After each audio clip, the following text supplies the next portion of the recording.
Tiga perbedaan utama khodam pendamping dari leluhur dan hasil amalan.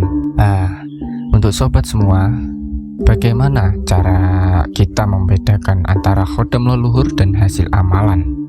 Jika dilihat dari sumber-sumber yang sudah mumpuni atau yang sudah menguasai dalam perjalanan spiritual dan lain sebagainya, khodam pendamping manusia bisa dikategorikan menjadi dua jenis. Jenis yang pertama adalah khodam yang didapatkan dari leluhur, sedangkan jenis kedua adalah khodam yang didapatkan dari hasil amalan atau hasil mencari di suatu tempat. Khodam sendiri ada dengan tujuan jin tersebut dapat membantu, membimbing, dan mendampingi tuannya selama di dunia.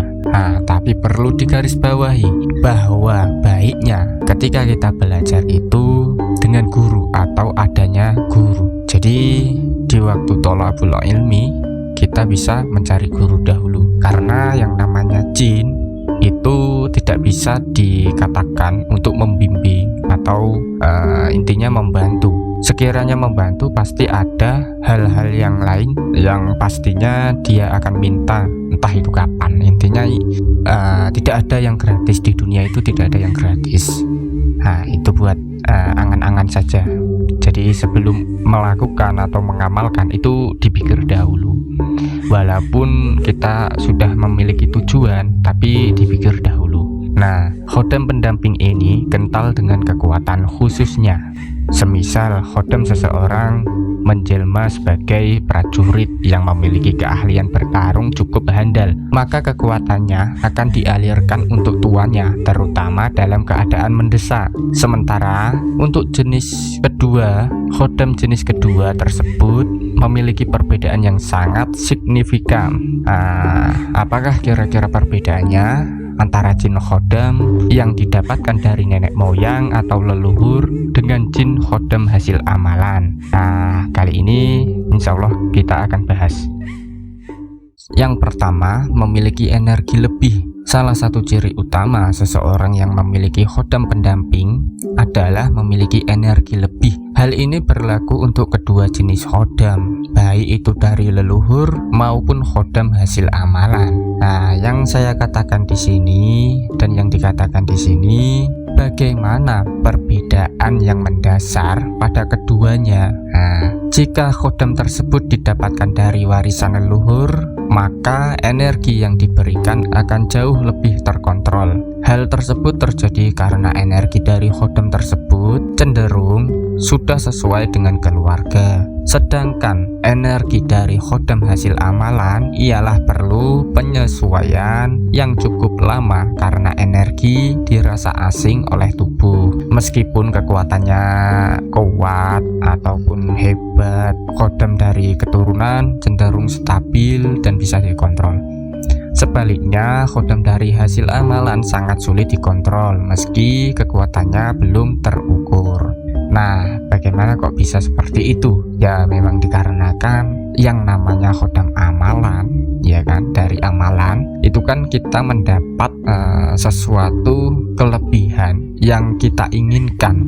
Jadi bila seseorang pertama itu kosong atau awam, yang tiba-tiba ada kelebihan, selanjutnya ada kelebihan lagi di hari dan di kemudian hari, maka dia itu asing gitu loh, seakan ada yang berbeda gitu.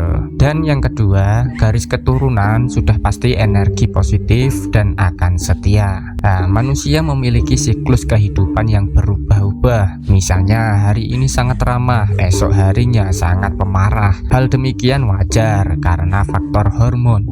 Pada saat kondisi inilah khodam pendamping dari keturunan biasanya akan stay hingga akhir hayat si tuannya. Meski tuannya berubah dari yang tadinya jahat menjadi baik maupun sebaliknya. Berbeda dengan khodam hasil perjalanan spiritual, biasanya mereka akan meninggalkan tuannya jika dirasa sudah tidak sesuai dengan tujuan awal dirinya, mengabdi dengan manusia. Inilah mengapa ada istilah ada ilmu hitam dan putih, karena penyalahgunaan dari tujuan awal. Ya, yang pada aslinya ilmu hitam dan putih itu tidak ada. Yang ada sih ya baik dan buruk. Ya, itu bisa digambarkan hitam dan putih. Dan yang ketiga, mengenal dan memberitahu jika anggota keluarga lain berada dalam masalah. Jin khodam yang berasal dari keturunan biasanya mengenal seluruh anggota keluarga tuannya, sehingga ia mengetahui semua keadaan keluarga si tuannya itu. Apabila terjadi sesuatu dengan kerabatnya, ya semisalnya, biasanya khodam akan memberikan kabar dan tawaran untuk bersedia membantu keluarga lain. Misalnya dalam sebuah kasus orang tua dari tuannya sedang diguna-guna oleh orang lain, maka khodam pendamping itu akan menawarkan bala bantuan kepada tuannya untuk dikirim langsung kepada ayah tuannya itu. Berbeda dengan khodam hasil perjalanan spiritual, khodam ini cenderung hanya bisa membantu pada diri tuannya saja, terkecuali keluarga atau kerabat tuannya memiliki energi yang sama, maka barulah bersedia khodam ini membantunya. Ya, apa ya? Yang namanya amalan, ya pasti dia itu tidak asing pada tubuh atau wadah yang memiliki khodamnya itu. Contohnya ya amalan ini diamalkan oleh kita, seumpamanya amalan A diamalkan oleh kita. Nah itu fungsinya itu ya untuk diri kita. Jadi kalau orang lain ingin menggunakan, ya pastinya akan kesulitan. Soalnya apa? Yang mengamalkan itu diri kita, kecuali diri kita itu menggunakannya untuk membantu orang lain. Nah itu bisa saja. Nah untuk kali ini yang bisa saya jelaskan hanya ini aja dulu. Nanti kita lanjut ke video selanjutnya. Jadi mohon maaf bila ada salah kata, tutur kata maupun penjelasannya. Bila tidak dimengerti, ya silahkan komen atau saran-sarannya biar saya buatkan dulu video-videonya, biar tak jelaskan nantinya. Ya soalnya ini kan sama-sama belajar gitu loh. Jadi ya nggak apa-apa kalau ada salahnya, mohon maaf yang sebesar-besarnya. Nah, jadi video yang akan kita lanjutkan akan saya buat di video selanjutnya.